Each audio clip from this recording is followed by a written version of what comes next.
All right, 37 through 38. Let's do this. These go together. They were received like 3 days apart, about the same topic, so the context is the same. Here's the most important context to know about this. So, at this time, the church in Kirtland has swelled to over 300 people. The church in New York is not that. So there's more members of the church in Kirtland than anywhere else. Also, might seem kind of unrelated, but it's not. Joseph and Sidney have just finished translating Moses 7 concerning Enoch Zion. So Moses 7, as you know, like adds a ton to our understanding about Enoch, about the city of Zion, about the people of Zion.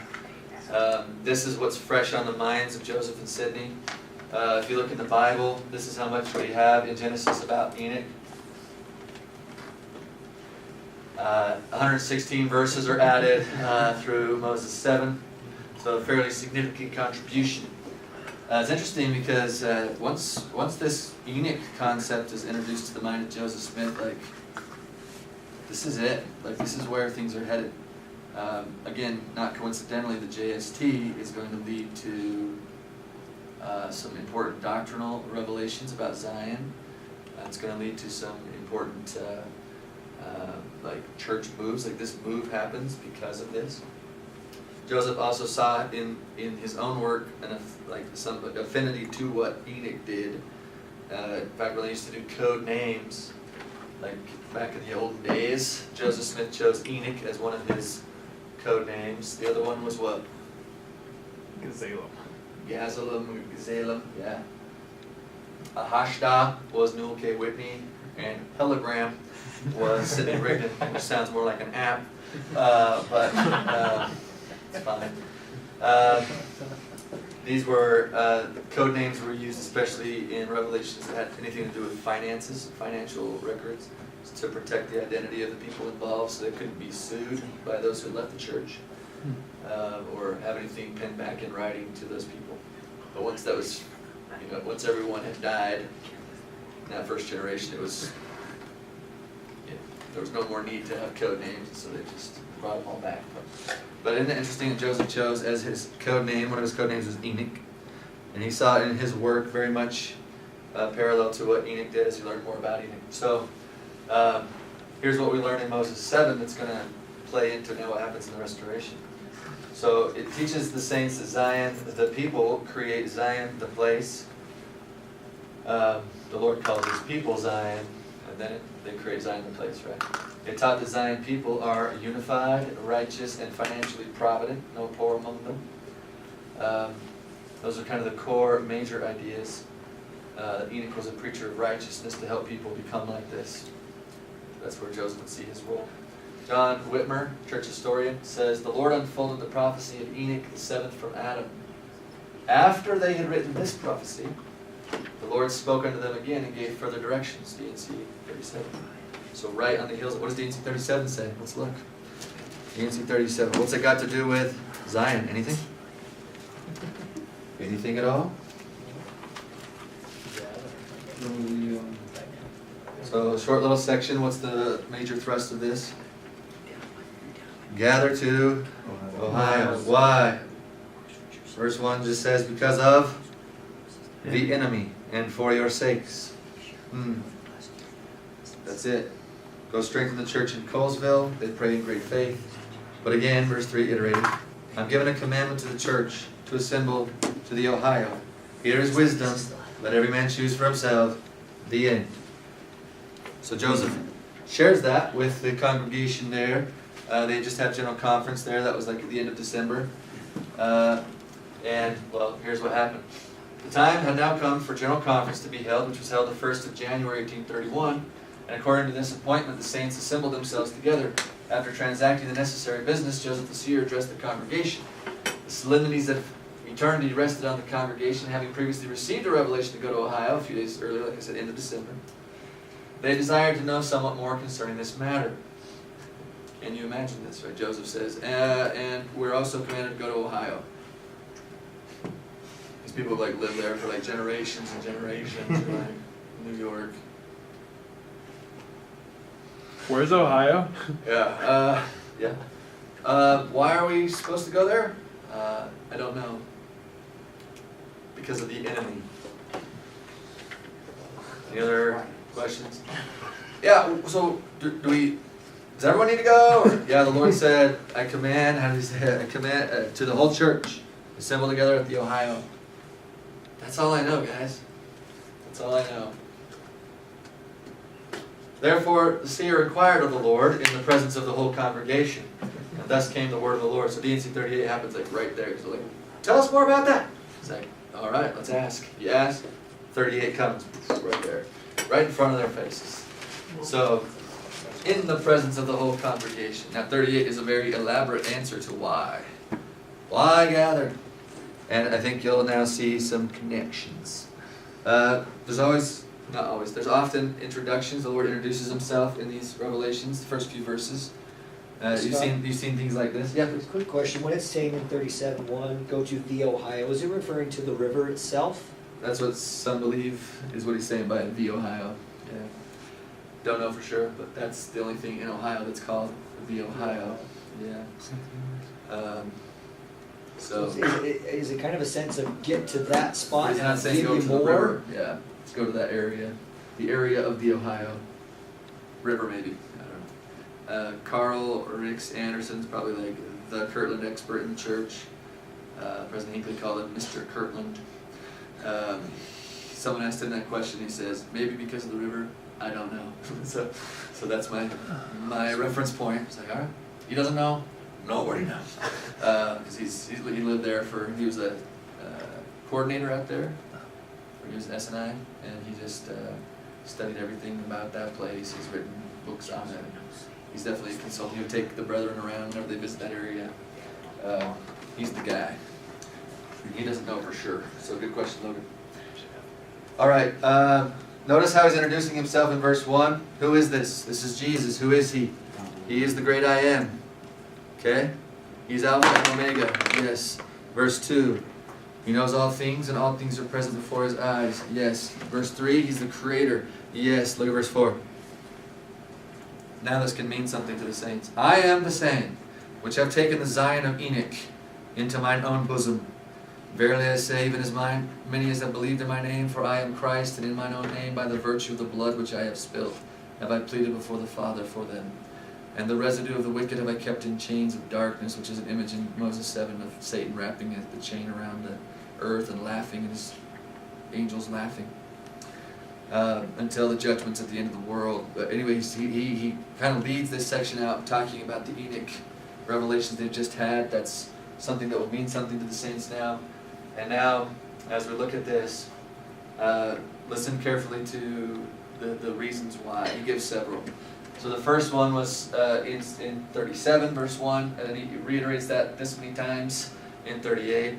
To escape the power of the enemy, to escape the power of the enemy, to escape the power of the enemy, the enemy, the enemy. The powers of darkness prevail upon the earth. Darkness is here. The enemy is here.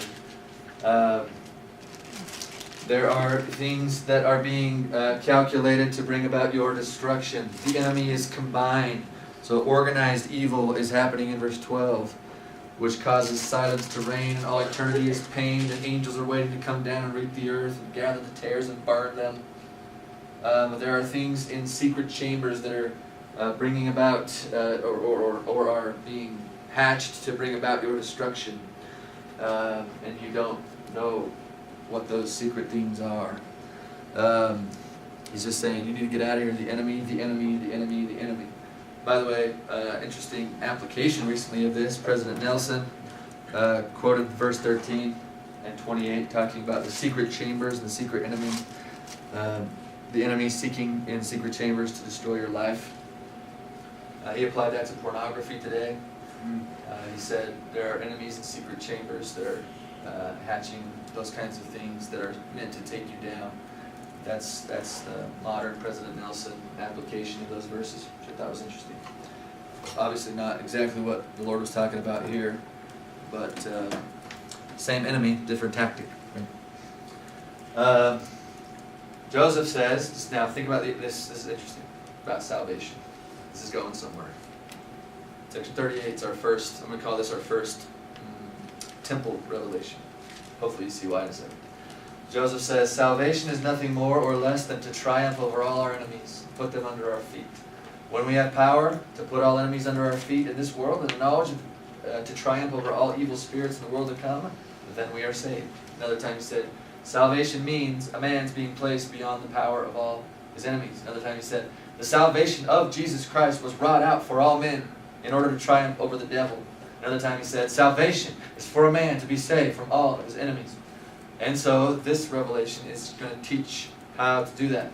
And I am suggesting this is temple. This is temple, temple, temple. Check this out. So first thing he says, I want you to go to the Ohio to escape the power of the enemy, and there you're going to receive my law. You're going to receive my law, verse 32. And you're going to be endowed with power from on high, preparatory to being sent among all nations to gather Israel. You need to receive my law. They don't know what that is yet. And to be endowed with power from on high, they don't know what that is yet. And I want you to help the saints to be one through teaching, mutual love, and virtue. If you are not one, you're not mine. This is where he talks about that. Be one. Be one. Serve each other. Teach each other. Help each other. The bonds of virtue. And D, the reason you're going out to the Ohio is to prepare God's covenant people for the second coming when the saints will inherit the earth. If you look at these carefully, you will, I think, recognize these are all temple themes. Yes? Whenever we receive the law, what law is he talking about, do you know? There's a lot of them. What they're going to start calling the law is essentially the law of consecration. Endowment and Kirtland, of course. Being taught to love each other as Christ wants us to love each other. And preparing the world for the second coming. Another way you could look at these themes, if we put a different lens on them, we could put them like this to clarify the Moses 7 themes, to help you become united, become one, to help you be righteous, and to help you have no poor among you anymore. Right? These Moses 7 themes.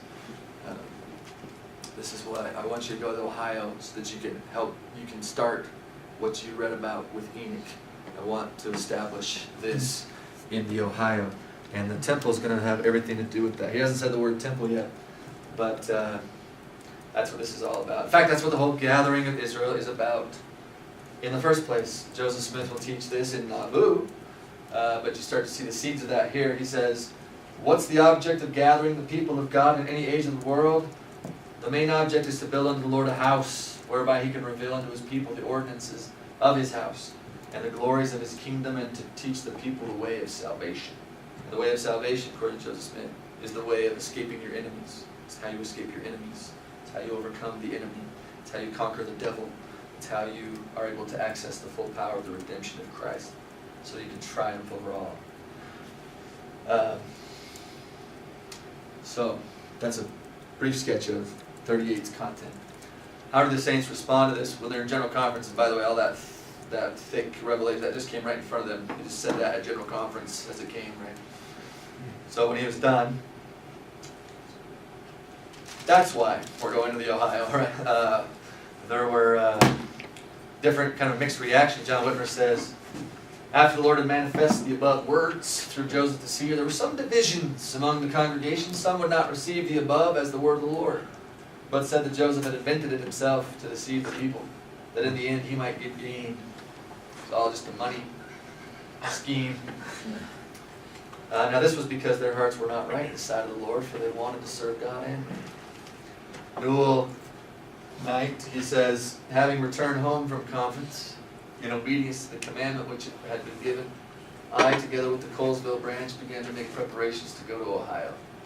As might be expected, we were obliged to make great sacrifices of our property. Having made the best arrangements we could for the journey, we bade adieu to all we held dear on this earth, and in the early part of April started for our destination. Do you see here some other temple themes?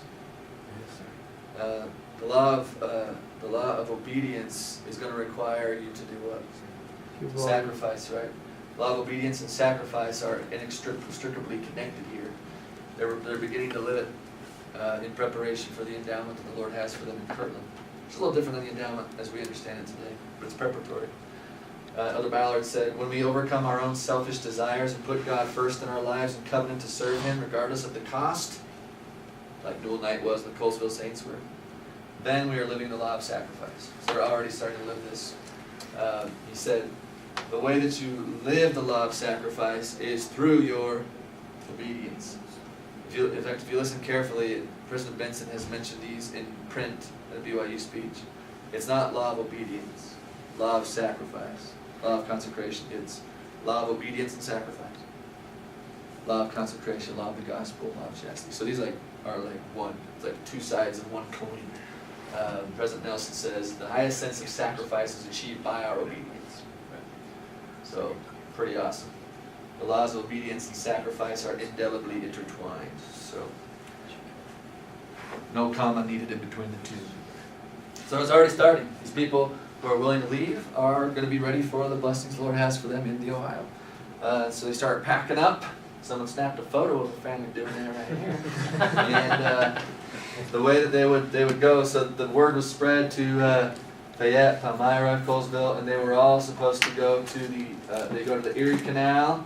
They would float the Erie Canal, and they would come through Lake Erie, and they would drop off by Kirtland. That's kind of the way that they would head out there, just like these, and then boom. Problem is, as they were traveling down the Erie Canal to Buffalo, they came to some ice. Remember, when is this commandment given? January. When did they start to obey it? Kind of like March-ish.